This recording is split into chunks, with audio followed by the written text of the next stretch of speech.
Good evening, ladies and gentlemen. This is Charles C. Shaw speaking. KTSA is honored this evening by the presence in our studios of two great men, the Honorable H.G.Wells, world-famous British historian, author, and student of world affairs, and Mr. Orson Welles, the genius of stage, screen, and radio.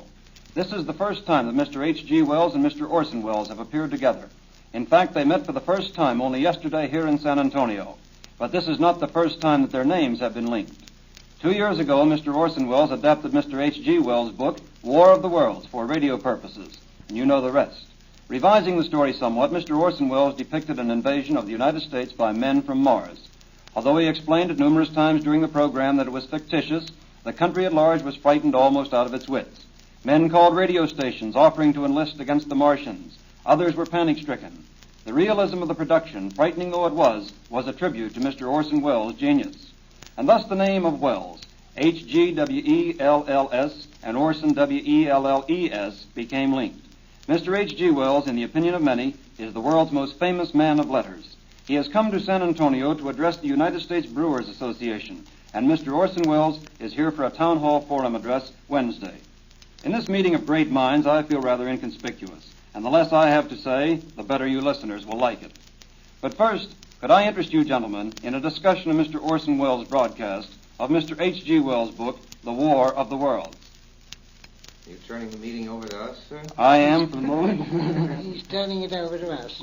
Well, I've had a series of the most delightful experiences since I came to America. But the best thing that has happened so far is meeting my little namesake here, Orson. I find him the most delightful carrier. He carries my name and an extra E that I hope he'll drop sooner or later. See no sense in it. And I've known his work before he made this sensational Halloween spree. Are you sure there was such a panic in America, or wasn't it your Halloween fun? I think that's the nicest thing that a man from England could possibly say about the men from Mars. Because Mr. Hitler made a good deal of sport of it, you know, and actually spoke of it in the great Munich speech, you know. And there were floats in Nazi parades. He hadn't much else to say. That's right. It hadn't much else to say. And it's supposed to show the corrupt condition and decadent state of affairs in democracies that the War of the Worlds went over as well as it did. I think it's very nice of Mr. Wells to say that not only I didn't mean it, but the American people didn't mean it. That was our impression in England. We had articles about it, and people said, have you never heard of Halloween in America when everybody pretends to see ghosts? Yes. Well, there was some excitement caused. I really can't belittle the amount that was caused, but I think that the people got over it very quickly, don't you? What kind of excitement? Mr. H.G. Wells wants to know if the excitement wasn't the same kind of excitement that we extract from a practical joke in which somebody puts a sheet over his head and says, boo. I don't think anybody believes that that individual is a ghost, but we do scream and yell and rush down the hall. And that's just about what happens. That's a very excellent description.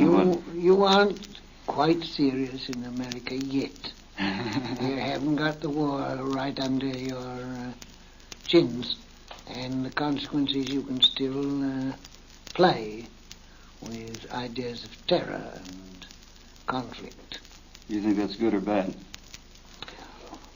It's a natural thing to do until you're right up against it. So it ceases to be a game. And then it ceases to be a game. Well, now, here's a thought. Some of Mr. H.G. Wells' writings are termed fantastic, and a few years ago, well might they have been conceived such. The Shape of Things to Come, which told of a long internecine war, was such a fantasy. But, Mr. Orson Welles, do you think that it's so fantastic in view of today's events? It certainly is not so fantastic, and the one question that Mr. Wells has spoken of, not only in The Shape of Things to Come, but has hinted at or directly prophesied such a state of affairs following a wasting war and a return to a feudalism from which the world would find itself again. And today in Mr. Wells's lecture, he said quite the most interesting thing that I've heard in a long time. He said that he'd commenced just recently to ask himself if there was any reason why mankind should so emulate the phoenix and should so get itself out of its mess. He proposed a couple of solutions, but he did admit that there was a possible excuse for a gloomy point of view, and that it would be good to be realistic about it and not to dismiss the gloomy point of view anymore. Perhaps the time had come to look ahead, since the future, Mr. Wells's future, which we've always adored and never really understood, is suddenly upon us. And we are living right now in that famous H.G.Wells future, which we all knew about. Now, before we get away from this microphone, tell me about this film of yours that you've been producing. You're a producer, aren't you? You're That's right. art director, you're everything. Well, Mr. Wells, What's the film called? it's called Citizen Kane. Citizen Kane, yes. Citizen- Not C-A-I-N. No, K-A-N-E, and this is, of course, the kindest Yes. and most gracious possible thing to do. Mr. Wells is making it possible for me to do what in America is spoken of as a plug. And he understands Do they this fine call old it American that? I don't custom. understand these words. Yes. Yes. You understand the value, however. Mr. Wells wants me to tell you that I have made a motion picture, and he is kind enough to ask me a leading question concerning it. I'm looking forward to it. You're very kind, sir. It's a new sort of motion picture with a new method of presentation and a few new technical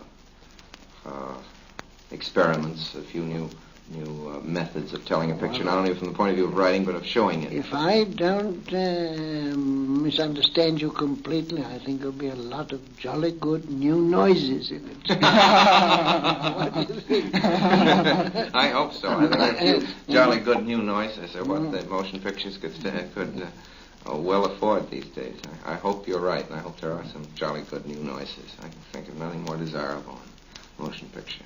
I'm all for some jolly good